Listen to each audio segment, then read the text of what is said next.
आज की इस गहन चर्चा में स्वागत है। आज हम जिस विषय की गहराई में उतरने वाले हैं वो हम सबके जीवन से जुड़ा है। मतलब भोजन और पोषण। बिल्कुल। और आज हम इसे किसी आम हेल्थ मैगजीन के नजरिए से नहीं देख रहे हैं। सही कहा।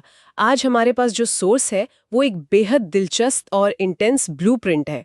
ये कक्षा 6 से 12 तक के NCERT पाठ्यक्रम पर आधारित एक पूरा मास्टर क्लास सिलेबस है। और इसका जो लक्ष्य है वो बहुत ही स्पष्ट है। भारत की सबसे कठिन और मारामारी वाली प्रतियोगी परीक्षाएं जैसे SSC, railway, Bihar SI, police और NTPC। हाँ, क्योंकि इन परीक्षाओं में लाखों छात्र बैठते हैं और सफलता अक्सर दशमलव के अंकों से तय होती है। इसी भयानक कंपटीशन को बीट करने के लिए पोषण यानी न्यूट्रिशन के विषय पर 4 से 5 घंटे का एक YouTube audio visual lecture design किया गया है। ये सच में एक बहुत बड़ा प्रोजेक्ट है। बिल्कुल। तो आज हमारा मिशन यही है कि हम ये समझें कि इतने विशाल जीव विज्ञान के सिलेबस को, जहां हर एक लाइन से सवाल बन सकता है, वहां एक स्टूडेंट के दिमाग में कैसे फीड किया जाता है। चलिए इस पूरे ब्लूप्रिंट को डिकोड करते हैं। ये ब्लूप्रिंट वाकई शिक्षा और मनोविज्ञान का एक बहुत ही शानदार कॉम्बिनेशन है। देखिए, जब हम SSC या रेलवे जैसी परीक्षाओं की बात करते हैं तो वहां सबसे बड़ी समस्या स्टडी मटेरियल की कमी नहीं है। तो फिर असली समस्या क्या है? असल समस्या है इन्फॉर्मेशन ओवरलोड। छात्रों के पास हजारों पन्नों की किताबें होती हैं, लेकिन उस जानकारी को दिमाग में कैसे प्रोसेस और स्टोर किया जाए, ये सबसे बड़ी चुनौती है। हाँ, मतलब इतना सब कुछ याद रखना आसान नहीं है। बिल्कुल। ये सिलेबस सिर्फ ये नहीं बताता कि क्या पढ़ना है, बल्कि ये पूरी तरह से इस बात पर फोकस करता है कि कैसे पढ़ना है। ये एक सर्वाइवल गाइड की तरह है, जो बायोलॉजी जैसे भारी भरकम सब्जेक्ट को बिल्कुल एग्जाम ओरिएंटेड कंटेंट में बदल देता है। लेकिन मैं सोच रही थी कि क्या सिर्फ कंटेंट को छोटे हिस्सों में बांट देना काफी है? मुझे इस ब्लूप्रिंट में जो सबसे अजीब और दिलचस्प बात लगी वो है इसकी विजुअल स्ट्रैटेजी। आप उस ग्रीन थीम की बात कर रही हैं ना? एग्जैक्टली। इस 4-5 घंटे के लंबे वीडियो लेक्चर के लिए उन्होंने एक ग्रीन कलर थीम डिजाइन की है। निर्देश एकदम साफ है कि बैकग्राउंड के लिए लाइट ग्रीन या मिंट ग्रीन रंग का इस्तेमाल करना है। और हेडिंग्स के लिए डार्क ग्रीन, बोल्ड में। हाँ, और जो सबसे जरूरी टेक्स्ट है उसे सफेद रंग से लिखकर पीले रंग से हाईलाइट करना है। इसके साथ ही कम टेक्स्ट और ज्यादा फ्लो चार्ट्स का रूल है। पर मेरा सवाल ये है कि क्या सच में स्क्रीन का बैकग्राउंड मिंट ग्रीन कर देने से कोई स्टूडेंट 5 घंटे तक बिना थके पढ़ सकता है? ये बहुत ही वैज्ञानिक तरीका है और ये 100% काम करता है। हम अक्सर रंगों को सिर्फ डिजाइन या सजावट मान लेते हैं, लेकिन इसके पीछे गहरी बायोलॉजी है। वो कैसे? देखिए, जब कोई छात्र लगातार 4-5 घंटे स्क्रीन घूरता है तो सफेद या बहुत चमकीले बैकग्राउंड से स्क्रीन की ब्लू लाइट सीधे आंखों की सिलियरी मसल्स पर तनाव डालती है, जिससे आंखों में थकान होने लगती है। बिल्कुल, जिसे हम आई स्ट्रेन कहते हैं। मिंट ग्रीन या हल्का हरा रंग हमारे विजिबल स्पेक्ट्रम के बिल्कुल बीच में आता है। ये वो रंग है जिसे प्रोसेस करने के लिए हमारी आंखों को सबसे कम मेहनत करनी पड़ती है। अरे वाह! तो ये आंखों को रिलैक्स रखने का एक बायोलॉजिकल हैक है। जी हाँ। और जब हल्के हरे बैकग्राउंड पर डार्क ग्रीन हेडिंग्स और पीले हाइलाइट्स आते हैं तो ये कॉन्ट्रास्ट सीधा दिमाग के फोकस सेंटर को ट्रिगर करता है। क्योंकि पीला रंग अलर्ट का प्रतीक होता है। बिल्कुल सही पकड़ा आपने। जब टेक्स्ट पीले रंग में हाईलाइट होता है तो दिमाग को बिना कुछ कहे ये सिग्नल मिल जाता है कि यही वो पॉइंट है जो परीक्षा में 2 नंबर दिलाएगा। इसे याद रखना है। और फ्लो चार्ट्स का इस्तेमाल इसलिए किया जाता है क्योंकि हमारा दिमाग लंबे पैराग्राफ्स को नहीं बल्कि इमेजेस और पैटर्न्स को जल्दी याद रखता है। एग्जैक्टली। ये बहुत ही काम की चीज है। अगर इसे थोड़ा अलग नजरिए से देखें तो जो लोग इस चर्चा को सुन रहे हैं, चाहे वे कोई कॉर्पोरेट प्रेजेंटेशन बना रहे हों या अपनी टीम को कोई प्रोजेक्ट समझा रहे हों, वे इस मिंट ग्रीन और येलो हाईलाइट वाले विजुअल रूल का इस्तेमाल कर सकते हैं। बिल्कुल। ये स्ट्रैटेजी कहीं भी लागू की जा सकती है जहां लंबे समय तक ऑडियंस का ध्यान बनाए रखने की जरूरत हो। चलिए अब इस मास्टर क्लास के असली कंटेंट की तरफ चलते हैं। इसके शुरुआती हिस्से को बहुत ही सोच समझ कर बांटा गया है। भाग 1 में पहले 30 से 40 मिनट सिर्फ बेसिक्स पर दिए गए हैं। हाँ, जैसे पोषण क्या है और जीवन में इसका क्या महत्व है, और NCERT का इस पर क्या नजरिया है। इसके बाद भाग 2 में ये सिलेबस 45 से 60 मिनट तक पोषण के प्रकार समझाता है और फिर सीधा स्वपोषी पोषण यानी ऑटोट्रॉफिक न्यूट्रिशन पर छलांग लगाता है। और यहाँ एक बहुत बड़ा शिफ्ट आता है। बिल्कुल। यहाँ भाग 3 में एक बात जिसने मेरा सबसे ज्यादा ध्यान खींचा वो ये है कि इन्होंने 60 से 70 मिनट सिर्फ प्रकाश संश्लेषण यानी फोटोसिंथेसिस के लिए रिजर्व रखे हैं। जो कि सुनने में बहुत ज्यादा लगता है। वही तो। अब देखा जाए तो प्रकाश संश्लेषण की प्रक्रिया हम बचपन से पढ़ते आ रहे हैं कि पौधे सूरज की रोशनी, पानी और कार्बन डाइऑक्साइड मिलाकर अपना खाना बनाते हैं। इसे एक आसान से समीकरण में भी समझाया जा सकता है। हाँ, CO2 + 12H2O वाला समीकरण। बिल्कुल। तो फिर एक कॉम्पिटिटिव एग्जाम के लेक्चर में सिर्फ एक टॉपिक पर 1 घंटे से ज्यादा का समय क्यों दिया जा रहा है? क्योंकि बचपन की किताबों और प्रतियोगी परीक्षाओं के बीच का फर्क ही यही है। स्कूल में पूछा जाता है कि प्रकाश संश्लेषण क्या है, लेकिन SSC या रेलवे के एग्जामिनर्स ये सवाल नहीं पूछते हैं। तो वो क्या पूछते हैं? वे उस प्रक्रिया के सबसे कंफ्यूजिंग हिस्से पर वार करते हैं। जैसे एग्जाम में सवाल आएगा कि प्रकाश संश्लेषण के दौरान जो ऑक्सीजन बाहर निकलती है वो पौधे के पानी के टूटने से मिलती है या कार्बन डाइऑक्साइड के टूटने से। मुझे जहां तक याद है इसका सही जवाब है पानी यानी H2O का टूटना, राइट? एकदम सही। और यही वो एग्जाम ट्रिक और MCQ लॉजिक है जिस पर ये लेक्चर इतना समय बिता रहा है। मतलब वे सिर्फ थ्योरी नहीं पढ़ा रहे हैं। बिल्कुल नहीं। ये ब्लूप्रिंट सिर्फ क्लोरोफिल की भूमिका या कच्चे पदार्थों की लिस्ट नहीं दे रहा है। ये स्टेप बाय स्टेप फ्लोचार्ट के जरिए ये सिखा रहा है कि एग्जामिनर कहाँ फंसाने की कोशिश करेगा। इसे एक तरह से पेपर सेट करने वाले के दिमाग को रिवर्स इंजीनियर करना कह सकते हैं। एग्जैक्टली। ये बहुत ही एग्रेसिव अप्रोच है।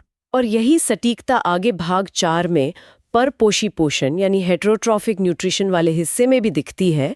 यहाँ 45 से 60 मिनट का समय दिया गया है, जहाँ परजीवी, मृतजीवी और सहजीवी पोषण को समझाया गया है। हाँ, जो जीव दूसरों पर निर्भर हैं जैसे जूंक या अमरबेल जो परजीवी हैं, या मशरूम जैसे मृतजीवी जो सड़ी गली चीजों से पोषण लेते हैं।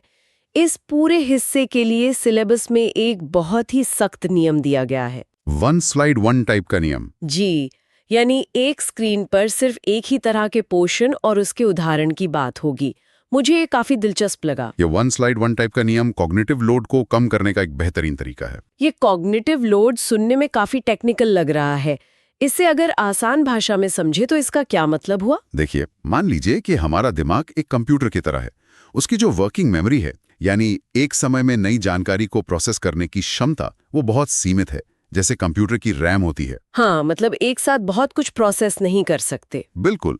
जब आप एक ही स्लाइड पर परजीवी, मृतजीवी और सहजीवी तीनों की परिभाषाएं, उनके उदाहरण और डायग्राम डाल देते हैं, तो दिमाग एक साथ बहुत सारे टैब खोलने की कोशिश करता है और कंफ्यूज हो जाता है। और इसी कंफ्यूजन को कॉग्निटिव लोड बढ़ना कहते हैं। जी। जब आप एक स्क्रीन पर सिर्फ एक कॉन्सेप्ट रखते हैं तो दिमाग पूरी एकाग्रता के साथ उस एक चीज को अपनी लॉन्ग टर्म मेमोरी में सेव कर पाता है।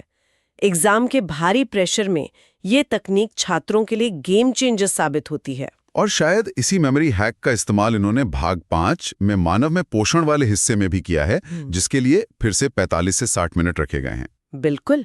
इंसानी डाइजेशन एक बहुत ही जटिल प्रक्रिया है।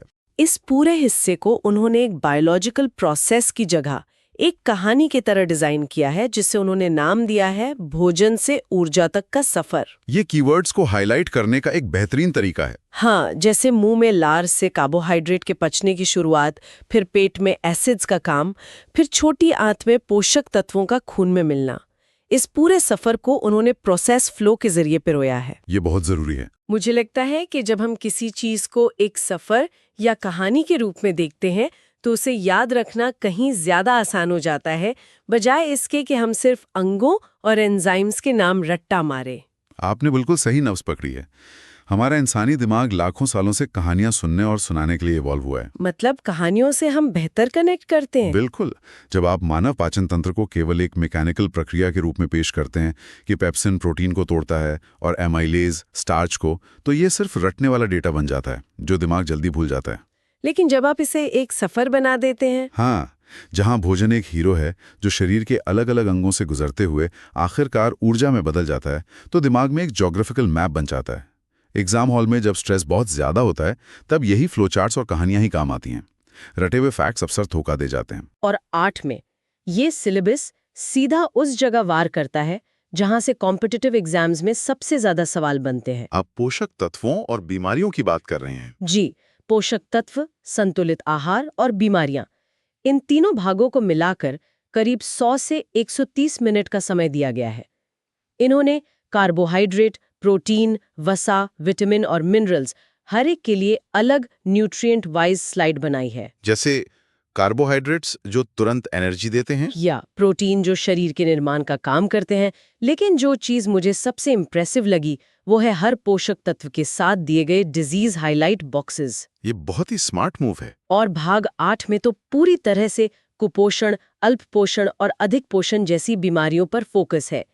यहाँ उन्होंने लंबे पैराग्राफ लिखने के बजाय वन लाइन फैक्ट्स का इस्तेमाल किया है। अगर आप पिछले 10 सालों के रेलवे या एसएससी के पेपर उठाकर देखें तो पाएंगे कि बीमारियां और उनके कारण एग्जामिनर्स का सबसे पसंदीदा टॉपिक है। हाँ, मैंने भी सुना है कि यहाँ से बहुत सवाल आते हैं। बिल्कुल। वो आपसे ये सीधा नहीं पूछेंगे कि विटामिन सी का रासायनिक नाम क्या है। वो पूछेंगे कि मसूड़ों से खून आना और घाव भरने में देरी होना किस विटामिन की कमी का लक्षण है। जिसका जवाब विटामिन सी की कमी से होने वाला स्कर्वी रोग है। एग्जैक्टली।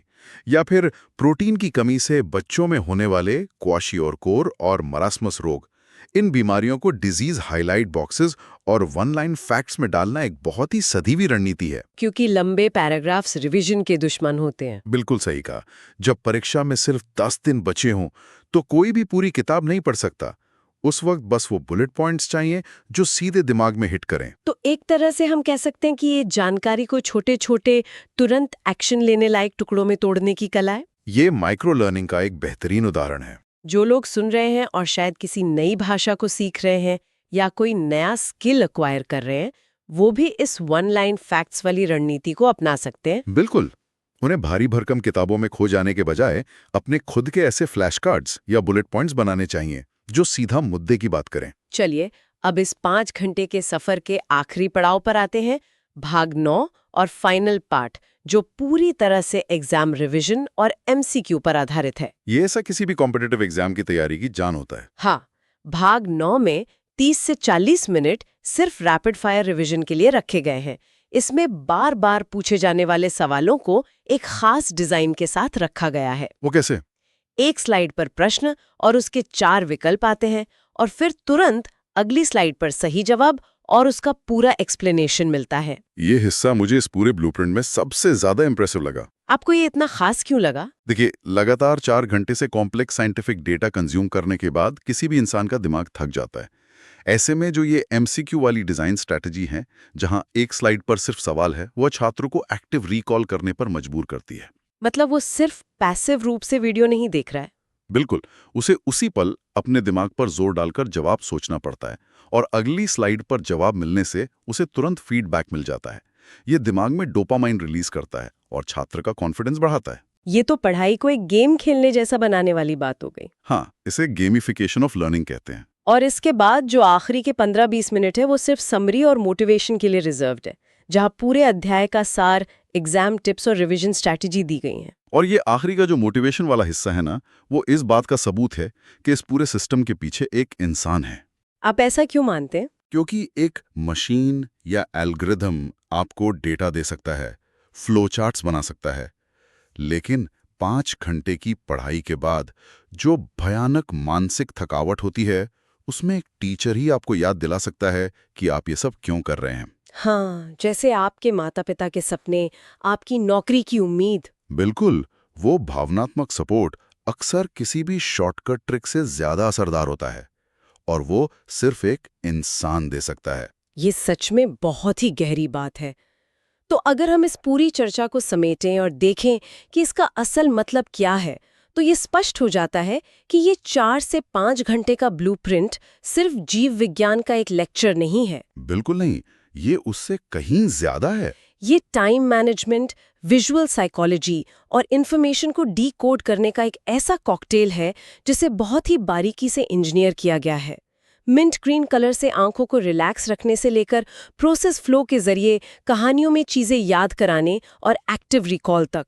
ये सब सफलता के चांसेस को मैक्सिमाइज करने का एक शानदार उदाहरण है। बिल्कुल, ये हमें दिखाता है कि सही रणनीति से कितनी भी बड़ी चुनौती को पार किया जा सकता है। लेकिन ये सब देखने और समझने के बाद मेरे मन में एक बहुत ही महत्वपूर्ण और शायद थोड़ा डराने वाला सवाल भी खड़ा होता है। कैसा सवाल? हमने अभी देखा कि इस सिलेबस को बनाने वाले इंसानी शिक्षकों ने ये बिल्कुल सटीक तरीके से डिकोड कर लिया है कि एक छात्र का दिमाग कैसे काम करता है, उसे कब थकान होती है, रंगों का उस पर क्या असर होता है और उसे एग्जाम क्रैक करने के लिए किस तरह के येलो हाइलाइट्स चाहिए। हाँ, उन्होंने एक परफेक्ट सिस्टम बना लिया है। एग्जैक्टली उन्होंने सीखने की प्रक्रिया को लगभग एक परफेक्ट एल्गोरिदम में बदल दिया है। तो श्रोताओं के लिए सोचने वाली बात यह है कि जब इंसानी दिमाग को हैक करने का ये तरीका इतना फॉर्मूले आधारित और परफेक्ट हो चुका है, तो क्या वो दिन दूर है जब आर्टिफिशियल इंटेलिजेंस ये पूरा काम खुद ही कर लेगा? ये तो बहुत ही वैलिड पॉइंट है। आने वाले कुछ सालों में क्या हमें इन कॉम्पिटिटिव एग्जाम्स की तैयारी के लिए सच में इंसानी शिक्षकों की जरूरत बचेगी, या फिर एक एआई एल्गोरिथम बिना किसी गलती के सीधा हमारे स्क्रीन्स पर सबसे ऑप्टिमाइज्ड मिंट ग्रीन लेक्चर और परीक्षा पास कराने वाले हैक्स फ्लैश कर रहा होगा? यह एक ऐसा विचार है जिस पर जो लोग हमें सुन रहे हैं उन्हें गंभीरता से सोचना चाहिए।